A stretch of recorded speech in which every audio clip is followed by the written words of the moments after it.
முதல் வாசகம். யாராவது எனது குரலைக் கேட்டு கதவைத் திறந்தால் நான் உள்ளே சென்று அவர்களோடு உணவருந்துவேன். திருத்தூதர் யோவான் எழுதிய திருவெளிப்பாட்டு நூலிலிருந்து வாசகம். அதிகாரம் 3 இறை வசனங்கள் 1 முதல் 6 மற்றும் 14 முதல் 22.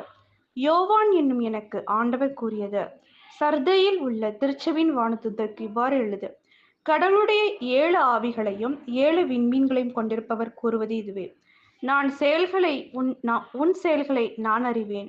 நீ பெயர் அளவில்தான் உயிரோடு இருக்கிறாய், உண்மையில் இறந்து விட்டாய். எனவே விழிப்பாயிரு, உன்னில் எஞ்சியிருப்பதை உறுதிப்படுத்து, அது இறக்கும் தருவாயில் உள்ளது. என் கடவுள் திருமுன் உன் செயல்கள் நிறைவேற்றவையாய் இருக்க கண்டேன்.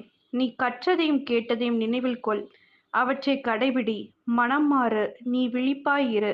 இல்லையேல் நான் திருடனைப் போல் வருவேன். நான் எந்த நேரத்தில் உன்னிடம் வருவேன் என்பதை நீ அறியாய். ஆயினும் தங்கள் ஆடைகளை கரைப்படுத்திக் கொள்ளாத சிலர் சர்தையில் உள்ளனர். அவர்கள் வெண்ணாடை அணிந்து என்னுடன் நடந்து வருவார்கள். அவர்கள் அதற்கு தகுதி பெற்றவர்களே. வெற்றி பெற்றோர் இவ்வாறு வெண்ணாடை அறிவிக்கப் பெறுவர். வாழ்வின் நூலிலிருந்து அவர்களின் பெயர்களை நீக்கிவிட மாட்டேன்.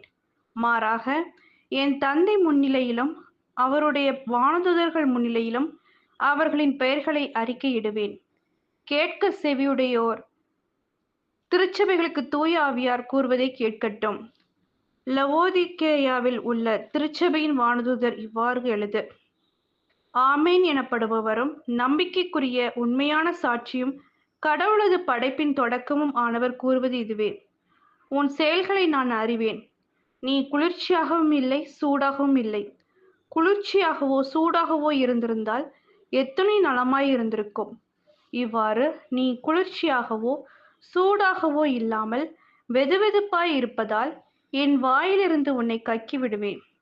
எனக்கு செல்வம் உண்டு, வளமை உண்டு, ஒரு குறையும் இல்லை என நீ சொல்லிக் கொள்கிறாய்.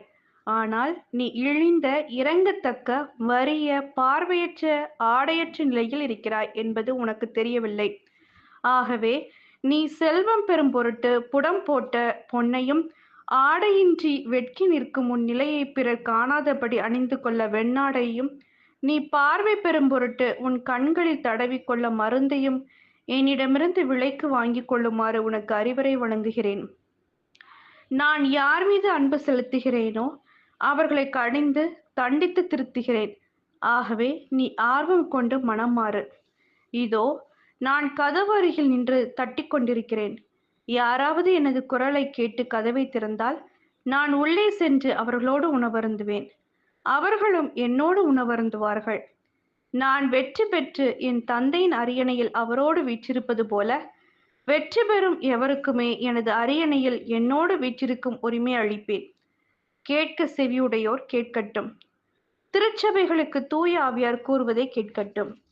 இது ஆண்டவரின் அருள்வாக்கு. இறைவா உமக்கு நன்றி.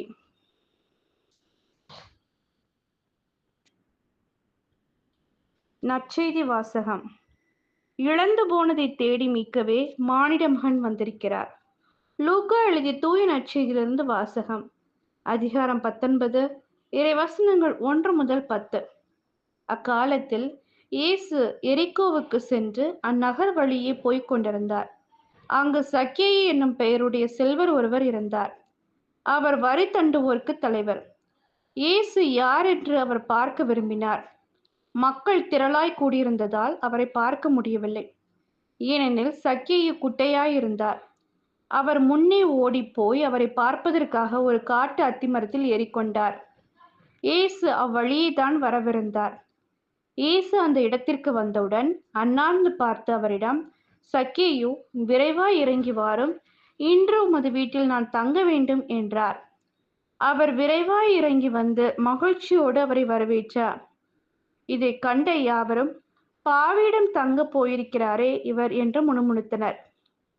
சக்கேயு எழுந்து நின்று, ஆண்டவரே, என் உடைமைகளில் பாதியை ஏழைகளுக்கு கொடுத்து விடுகிறேன்.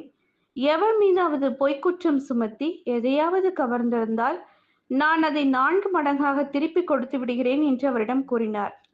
இயேசு அவரை நோக்கி, இன்று இந்த வீட்டிற்கு மீட்பு உண்டாயிற்று. ஏனெனில் இவரும் ஆபிரகாமின் மகனே. இழந்து போனதை தேடி மீட்கவே மானிட மகன் வந்திருக்கிறார் என்று சொன்னார். இது கிறிஸ்துவின் நற்செய்தி. கிறிஸ்துவே உமக்கு புகழ்.